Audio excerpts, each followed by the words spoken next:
Howdy there neighbors, Ian with eTrailer here. Today we're going to be taking a look at the Curt 4-pole wiring harness for our 2024 Jeep Grand Cherokee L.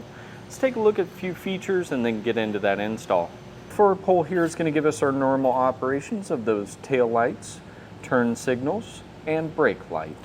And this is going to have a module within the system that is going to give you protection from any feedback from your accessory or trailer you might be hooked to, thus protecting the wiring harness of the vehicle. It's pretty easy to hook up as far as connecting to the tail lights, turns signals, and the brake lights there, because it's just got factory connectors that go straight to that. All you have to do is run 12-volt power to the control module for it. And I will say the install on this one really isn't that bad, maybe a couple hours at most, and the longest part of it's just going to be finding good routing for your wiring. We'll kind of walk through that whole process and get you a good tip on how to get all that secured up out of the way. Let's hop into that and see how that's done. We're going to start by mounting our control box. I wanted to mention, since we're putting on a nice new hitch for our neighbor here, we've already got the fascia off. The instructions do walk you through how to do this without the fascia removed.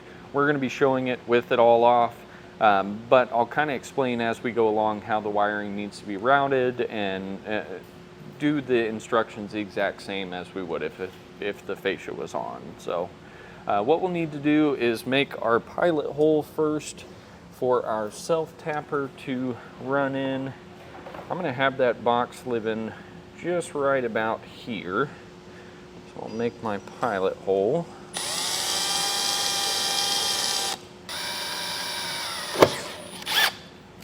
Then we are going to be applying the adhesive tape to the back of this. We've already cleaned off this general area with some alcohol prep, just so that it's nice and clean. And then we'll stick that dead center of that. We are going to use the white wire, which is by itself, that already has the eyelet on it, as our ground for the control module. So we're going to let that live just right behind the same hole that we're going to be running the self-tapper through here. We are going to take our green and brown wires and these two plugs here, route them up in between the bracket that holds up the tail light and the fascia clips onto.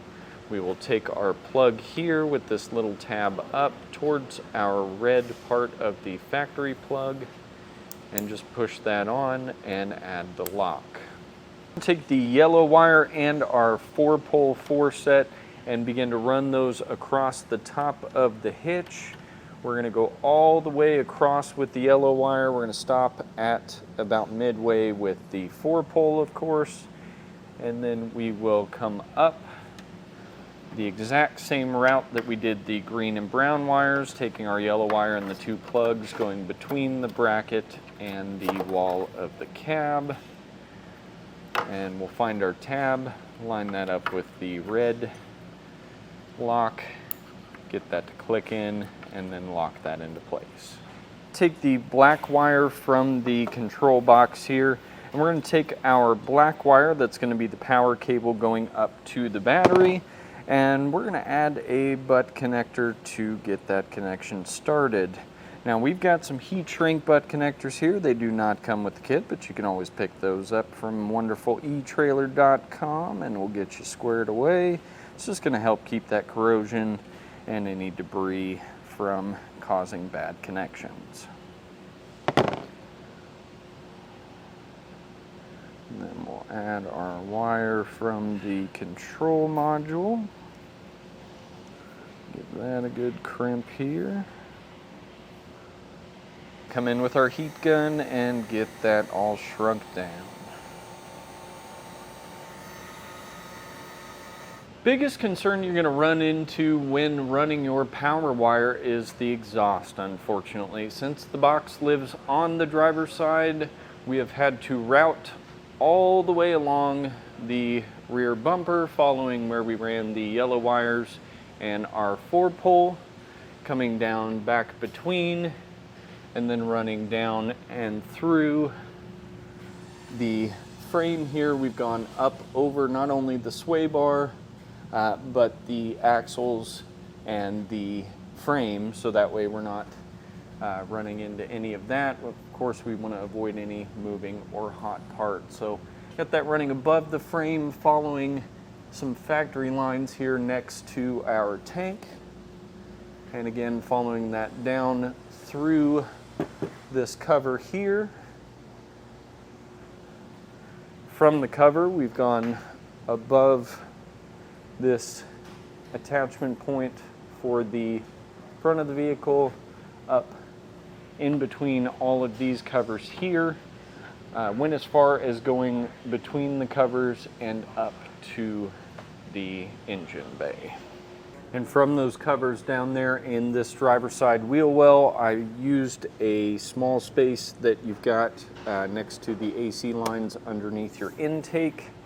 I did have to use a couple zip tie fasteners. They're just adhesive fasteners that sit under this cowl to be able to go all the way across the hood and then over to our power box.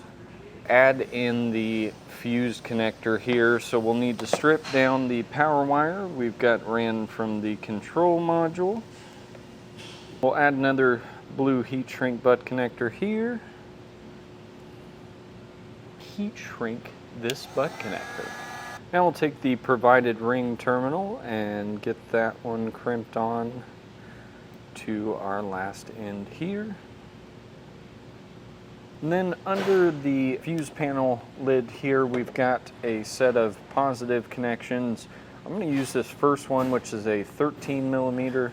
We'll just get this nut taken off here.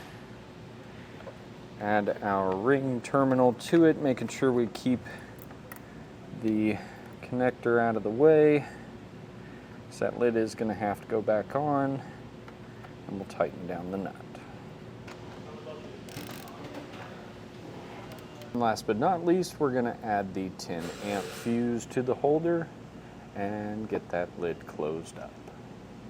We've got everything hooked up, so we're going to go ahead and double check that everything's working. We've got our left turn signal, that right turn signal, brake, and then clearance lights on and clearance lights off. That is going to be it. We either need to throw the fascia back on if we put a hitch on, and if not, we'll just go through, get everything zip tied out of the way. Either way, again, avoiding any moving or hot parts.